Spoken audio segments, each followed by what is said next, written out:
Geralmente quando alguém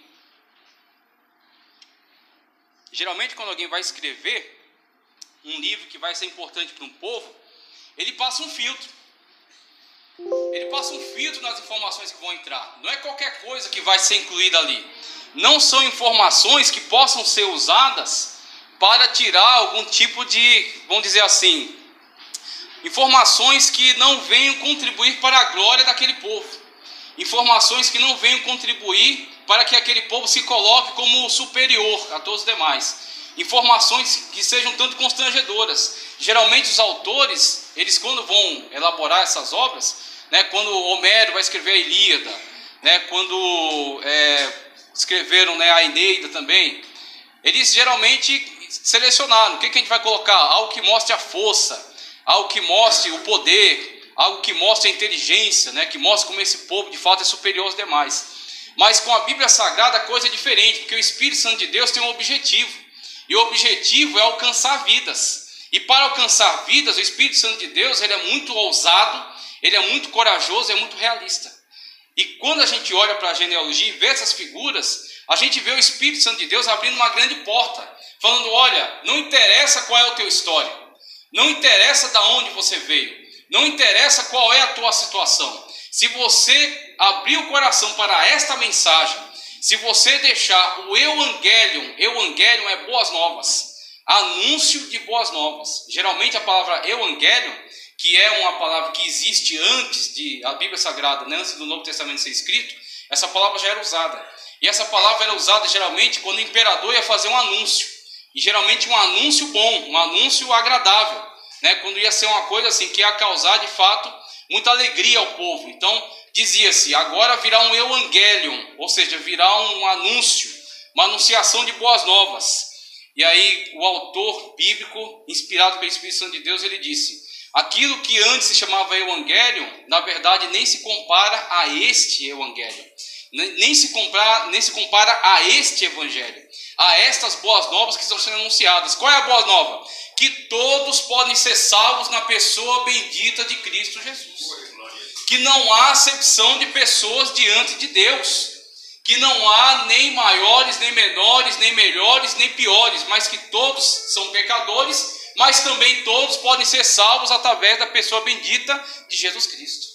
E sendo salvos por Jesus Cristo, fazem parte agora da família de Deus. Já pensou que coisa extraordinária?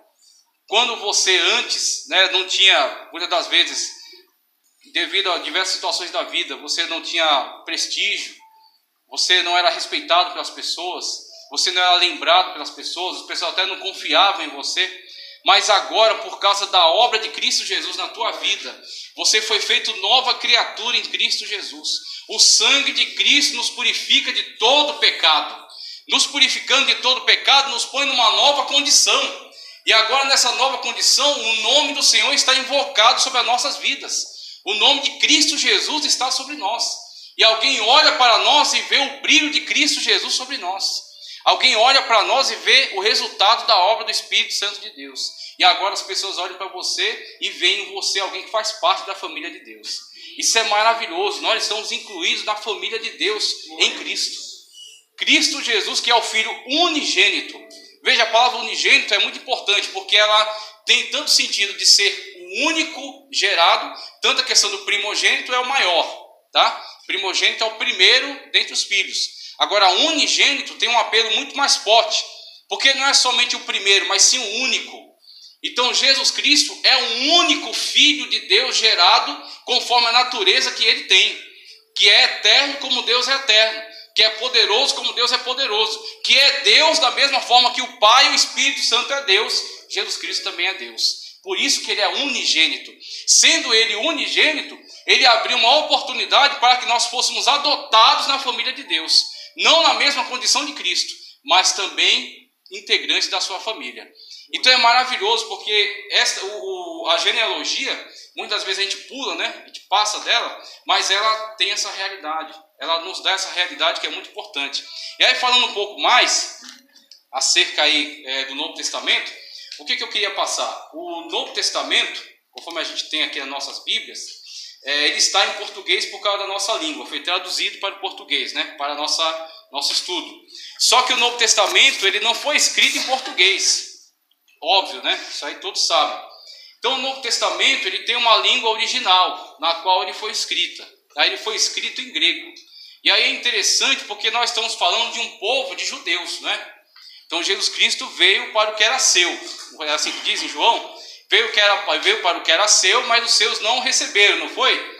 Mas o que diz mais? A todos quantos o deu-lhes poder de serem o quê? Chamados filhos de Deus. Isso que é maravilhoso, é aí que nós estamos incluídos. Mas, de fato, a Bíblia Sagrada diz que Jesus Cristo veio entre os judeus.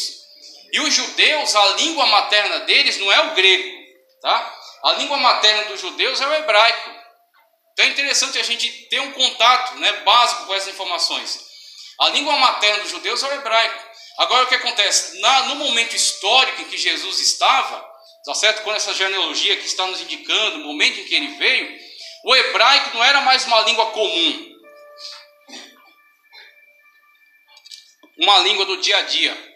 O hebraico agora era uma língua de eruditos, era uma língua dos escribas. Por isso que você vai ver essa classe de pessoas na Bíblia. E por isso que você vê eles com tanto prestígio. Por isso que você vê eles com tanta honra, tá certo? Com tanto destaque.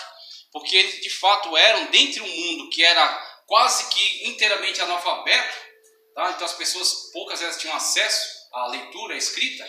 Os judeus já se destacavam, porque desde cedo eles geralmente eram incentivados a pelo menos adquirir a leitura e a escrita, para poder ler a Bíblia Sagrada, para poder ler a lei, tá? Então os judeus, mesmo sendo um povo pequeno, um povo pobre, comparado com os demais, ele já era destacado nesse sentido. Geralmente era incentivado que mesmo pessoas muito pobres soubessem ler e escrever. Então já tinha esse destaque aí.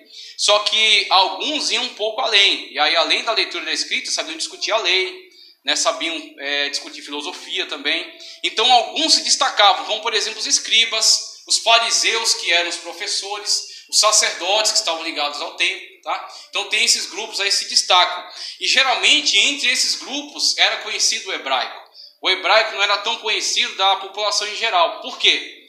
Por causa do cativeiro babilônico. Inclusive a gente lê na genealogia os reis aqui que foram para o cativeiro, depois os reis depois os personagens que voltaram do cativeiro, com Zorobabel, tá? A genealogia nos passa um pouco disso.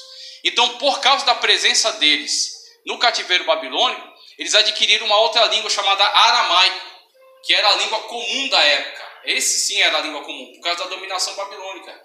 E lá se falava em aramaico, na Mesopotâmia, tá? Então o aramaico era a língua que a pessoa falava quando ia na feira, quando ia no mercado, tá? Quando ia em algum lugar assim comum, fazer alguma coisa do dia a dia. Ele não falava no hebraico, falava no aramaico. Então provavelmente Jesus também falava em aramaico.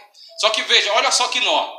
Eles são judeus, a língua materna é o hebraico, eles falam aramaico por causa do cativeiro, e o evangelho foi escrito em qual delas? Hebraico ou aramaico? Nenhuma das duas, em grego. Em grego, geralmente, né, a grande maioria dos textos foram escritos em grego. Por que isso? E aí a gente quer entrar um pouquinho aqui no estudo, não vou me demorar muito nele. Mas veja só, primeiro, para começar a falar sobre o Novo Testamento, Hebreus 9, ele nos dá um texto que é muito ilustrativo para isso. Veja, Hebreus 9, 15, diz ali, ó. E por isso é mediador de um novo testamento. Ele já começa a usar aqui a palavra testamento. Por isso é mediador de um novo testamento. Para que, intervindo a morte para a remissão das transgressões que havia debaixo do primeiro testamento, os chamados recebam a promessa da herança eterna. Porque onde há testamento é necessário que intervenha a morte do testador. Então vejam, aqui começa a surgir o uso da palavra testamento, tá? E aqui a palavra em grego. Testamento é diateque em grego. E testamentum em latim. Depois vai ser traduzida, né? A Bíblia para o latim vai adotar testamento. Por que ele prefere usar o termo testamento? Tá? Porque aquilo que Cristo está fazendo para fundar, para dar início à nova aliança é um testamento. Quando ele fala assim, ele pega, né, a taça e fala que é no sangue dele, tá certo? O sangue da nova aliança. Então toda vez que comer o pão, está se lembrar do sacrifício da carne. E toda vez que beber o cálice, lembrar do sangue, o quê? Da nova aliança, o sangue do Novo Testamento. Esse testamento é como aquele documento que que transfere os bens, tá certo, de um proprietário para o seu herdeiro. Isso é um testamento. O documento oficial que torna você herdeiro de determinado bem.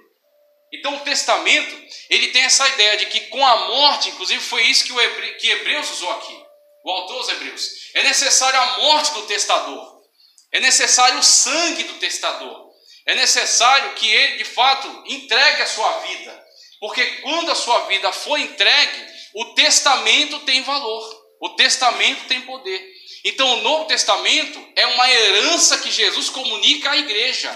É isso que é interessante. O testamento, veja, ele só pode ser recebido ou rejeitado, ele não pode ser alterado. Porque quem elaborou o documento foi o testador. E quem empenhou, quem deu poder àquele documento foi a morte do testador. Ele elaborou o documento e com a sua morte ele deu poder. Ele falou, pronto, agora esse documento é válido, você pode requerer a sua herança, os seus bens, as suas bênçãos. Assim é, o Novo Testamento, ele é a herança do Senhor Jesus Cristo para a sua igreja. O Novo Testamento é o poder que Jesus Cristo confere à sua igreja. É a sabedoria que o Espírito Santo de Deus inspirou e que o Senhor Jesus Cristo entregou à sua igreja, para que ela possa se alimentar, como Jesus Cristo disse, vós estáis limpos pela palavra que vos tenho falado. E as palavras do Senhor Jesus Cristo estão no Novo Testamento. E são as palavras dele que nos purificam. São as palavras dele que nos alimentam. São as palavras dele que nos transformam, que nos fazem ter uma nova vida. E essas palavras não podem ser alteradas, tá? Você não pode intervir para alterar o testamento. Você não pode modificá-lo, você não pode alterá-lo. Você o recebe ou você o rejeita.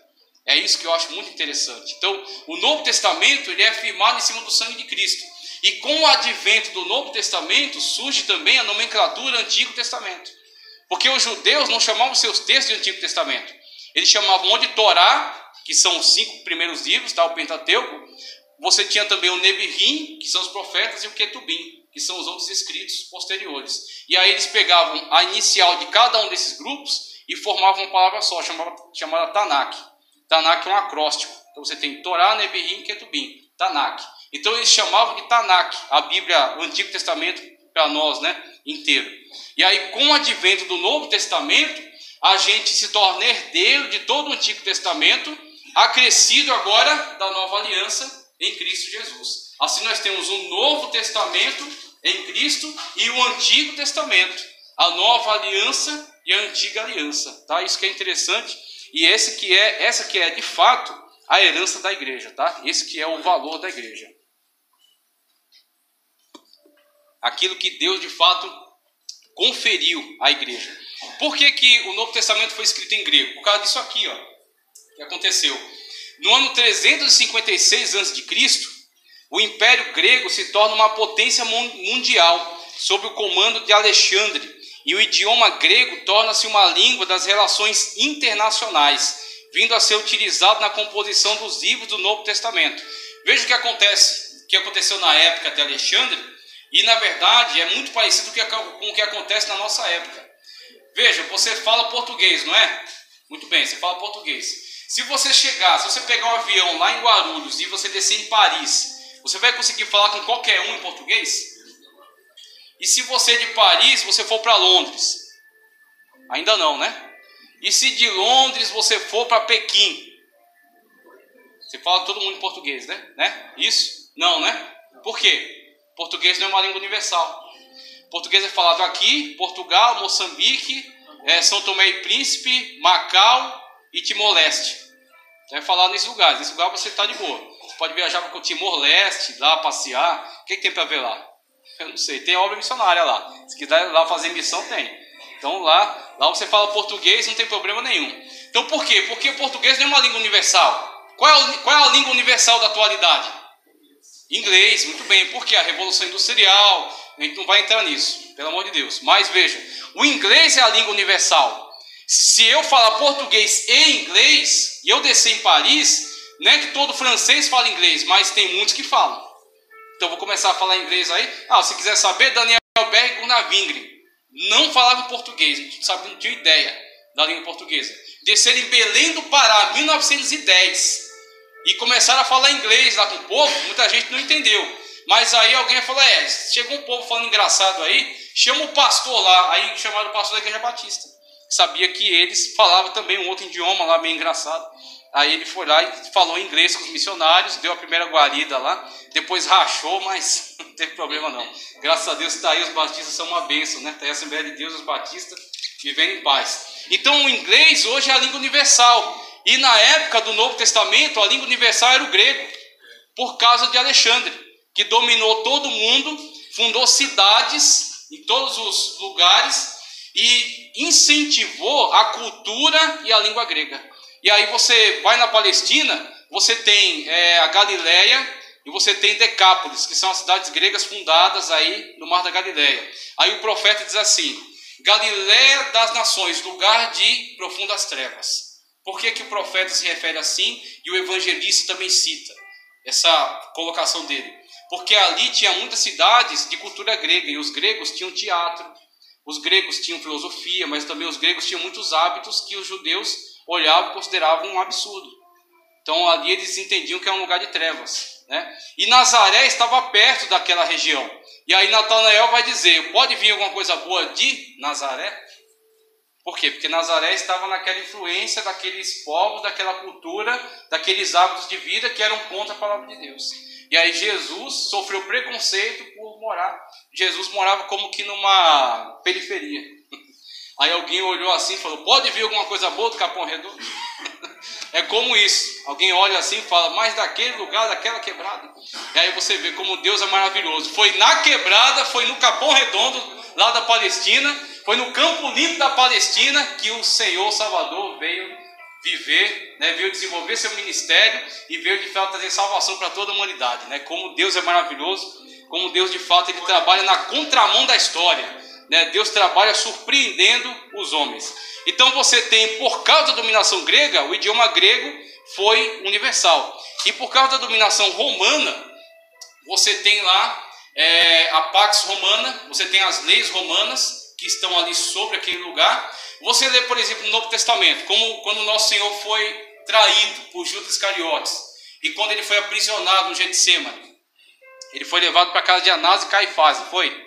Ele passou toda a noite sendo ali acusado, né? Levantando falsas acusações. Eles acusavam falsamente Jesus, eles batiam em Jesus, eles cuspiam Jesus, eles puxavam a barba de Jesus, eles bofeteavam Jesus, só que eles não mataram. Se eles tinham Jesus em seu poder, por que eles não mataram de uma vez? Se eles queriam de fato matá-lo. Existe um segredo aí. Eles fizeram tudo isso, só que de manhã cedo eles tiveram que bater lá na porta de Pôncio Pilatos. Para que Pôncio Pilatos, ou Herodes, né? Herodes passou para Pôncio Pilatos, para que Pôncio Pilatos julgasse. Eles não podiam dar a sentença final. Eles não podiam dar a sentença de morte. Por quê? Porque eles eram dominados por esse povo aqui, ó, povo romano. 63 a.C., Roma entrou lá, Roma estabeleceu a sua lei, e a lei romana, por causa da dominação, era superior à lei judaica. Se os judeus matassem Cristo sem a aprovação, tá certo, do cônsul romano, da autoridade romana, eles iam sofrer agora um processo na corte romana e poderiam até ser mortos, tá certo? Porque seria como se eles estivessem se levantando contra o poder de Roma naquela região. Então você tem o contexto no qual a língua universal é a grega, a dominação é romana. E aí Deus criou todo o contexto para que o Filho de Deus, o seu Filho amado, viesse neste momento. E Paulo diz que foi na plenitude dos tempos. Ou seja, está pleno, está completo. Você crê que Deus mexe na história? Você crê que Deus governa de fato os reinos? Como Cristo diante de Pôncio Pilatos disse. Pôncio Pilatos disse para ele, ó: você não sabe que eu tenho poder para te soltar ou para te condenar? O que Cristo respondeu para ele? Nenhum poder teria sobre mim, se do céu não fosse te dado. Então você tem, mesmo que os governos fazem o que fazem, mesmo que existam perseguições, mesmo que tenha toda essa movimentação em nosso redor, Deus está governando todas as coisas.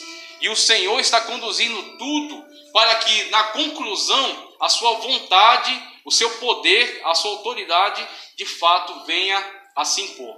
Tá ok? E o Senhor vai dar a sentença a cada um. E o Senhor vai colocar tudo de acordo com a sua vontade. Então Deus governa a história. E é isso que a gente vê aqui. Por quê? Com a dominação grega, você tem uma língua universal de comunicação. Então não interessa se aquele fala aramaico, aquele fala egípcio, aquele fala trácio, aquele fala outra língua. Não interessa. Tem uma língua universal de comunicação, que é o grego. Mesmo no lugar mais distante onde você chegar, se você falar em grego, alguém vai conseguir falar. Da mesma forma como hoje, se você chegar em algum lugar e falar em inglês, alguém vai se comunicar com você. Então, primeira coisa que Deus interferiu na história, uma língua universal. Segunda coisa, a dominação romana. Por quê? Antes dessa dominação, todos os povos estavam sempre em guerra. Então, pequenos reinos estavam sempre em guerra um com o outro. Era quase que impossível alguém fazer uma viagem como o apóstolo Paulo fez. Porque quando ele passava de uma fronteira para outra, esse reino aqui deixava de passar, o outro não. Aí entrava no outro, aí queria passar para outra cidade, a outra cidade já não deixava de passar, porque tinha uma guerra com aquela. Então a cidade estava em guerra uma com a outra. O que Deus fez? Vamos fazer o seguinte, vamos unificar tudo isso aí. É aonde Deus permitiu que Roma chegasse ao poder, e que Roma estabelecesse seu poder em todas as nações, e estabelecesse a chamada Pax Romana. Ou seja, ninguém vai guerrear mais entre ninguém, porque nós estamos dominando todo mundo.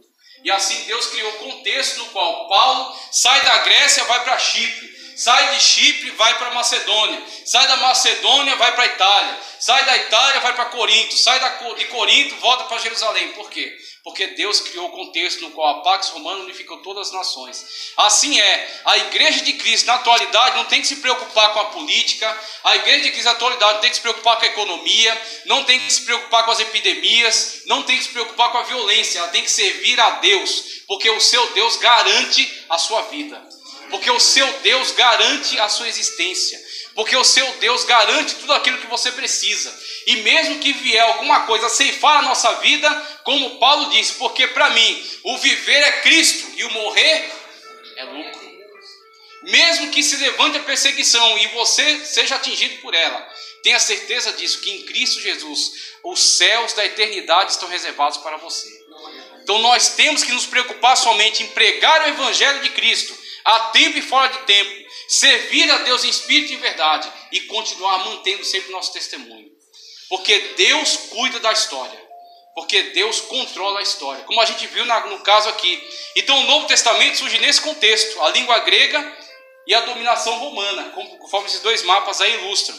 E aí você tem os textos, né, do Novo Testamento, os evangelhos ali, os 4 evangelhos primeiro, Mateus, Marcos, Lucas e João. Você tem um livro histórico do Novo Testamento, que é Atos, as epístolas às igrejas de Romanos, 1 e 2 Coríntios, Gálatas, Efésios, Filipenses, Colossenses, 1 e 2 Tessalonicenses, e as cartas pessoais, né, como está ali, e a profecia, que é Apocalipse. E outra coisa que eu quero passar para vocês é isso aqui, ó, autores e períodos. O Evangelho, ele começa a ser escrito, que a gente tem geralmente a tendência de pensar, né? O Senhor Jesus Cristo, quando começou a falar, alguém já começou a escrever. Não foi bem assim. Não foi dessa maneira. Então, quando a gente começa a estudar e começa a ver alguns arquivos que tem na história, a gente começa a ver o seguinte: o primeiro movimento foi obedecer à ordem de Cristo. Qual foi a ordem que Cristo deu? A ordem que Cristo deu não foi: ide por todo mundo e escrevei textos. Ide por todo mundo e escrevei enciclopédias. Não. A ordem é: ide por todo mundo e pregai o evangelho a toda criatura, batizando-os em nome do Pai, do Filho e do Espírito Santo. Então a primeira ordem foi: ide e pregai. Então os apóstolos, o primeiro movimento deles não foi sentar para escrever, mas sim ir e pregar. E conforme eles iam e pregavam, e Deus operava e as igrejas cresciam, e depois veio o apóstolo Paulo, começou a pregar também. O apóstolo Paulo começou a fundar uma igreja aqui, sair daqui, ia para outra igreja, dava uma perseguição e tinha que se movimentar rápido para outra. Aí a outra igreja ficou lá e estava preocupado com ela. Então o que surgiu primeiro? Primeiro surgiram as cartas. A primeira carta de Paulo aos Tessalonicenses talvez seja o primeiro documento da Bíblia, que tenha sido escrito aí entre 29 e 60 da era cristã. Por quê? Porque Paulo fundou a igreja de Tessalônica e teve que sair logo dela. Aí quando ele chega lá em Corinto, aí ele vai escrever uma carta lá para os Tessalonicenses, para fortalecer a fé deles. Assim nasce o primeiro documento do Novo Testamento, uma carta. Depois vão surgir os evangelhos. Por quê? Porque os apóstolos que estão pregando, né, evangelizando, eles estão ficando velhos. E a igreja está crescendo. E está surgindo hereges dentro da igreja. Está surgindo pessoas querendo destruir o evangelho genuíno. E aí os discípulos começam a se preocupar com essa situação. Então eles começam a pegar a pregação dos apóstolos e registrar, escrever. Assim é que acredita-se que os evangelhos tenham começado a ser escritos por volta de 60 da era cristã. Tá certo? Então Cristo morrendo e ressuscitando 33 da era cristã, os apóstolos iniciam todo o trabalho de evangelismo. Lá em 60 é que eles vão começar a escrever as pregações dos apóstolos.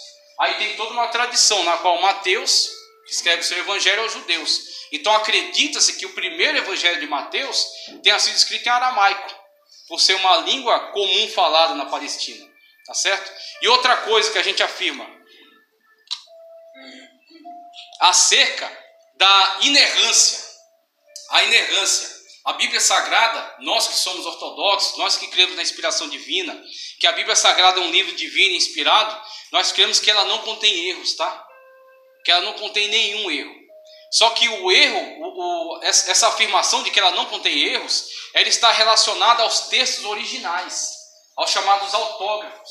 Aquele texto, aquele pedaço de papel no qual o autor foi inspirado e gravou ali o texto, tá? Porque depois daquele texto original, do autógrafo, vão haver as cópias. E não só as cópias, vão haver as traduções.